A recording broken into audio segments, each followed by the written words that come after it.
অতীজৰে পৰা ভাৰতৰ প্ৰকৃতিৰ লগত এক নিবিড় সম্পৰ্ক আছে। আমাৰ পৰম্পৰা, শ্ৰদ্ধা আৰু পৰিৱেশ অনুকূল কাৰ্যৰ জৰিয়তে আমি নিৰন্তৰ আগুৱাই গৈ আছো।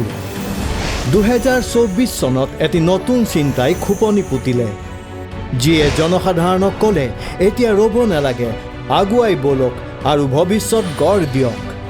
প্ৰধানমন্ত্ৰী নৰেন্দ্ৰ মোদী ডাঙৰীয়াৰ মিছন লাইফৰ ভিজনৰ দ্বাৰা অনুপ্ৰাণিত হৈ मिशन लाइफ ये मानता है कि अपनी लाइफस्टाइल में बदलाव करके एनवायरनमेंट की रक्षा की जा सकती है।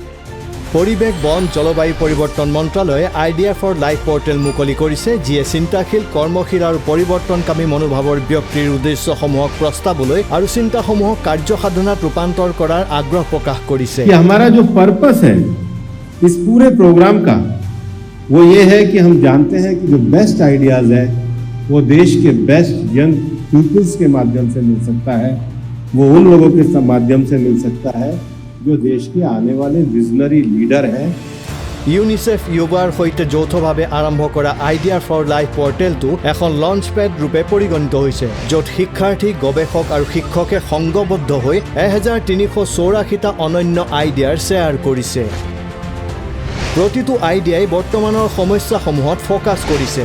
বিজুলী সঞ্চয়ৰ পৰা পানী সঞ্চয়লৈ, ছিংগল ইউজ প্লাষ্টিকৰ পৰা দীৰ্ঘম্যাদী খাদ্য প্ৰস্তুতকৰণ প্ৰণালীলৈকে, জাবৰ জোঁথৰ কম কৰা, ই ৱেষ্ট কম কৰাৰ পৰা সুস্থ প্ৰণালীলৈকে।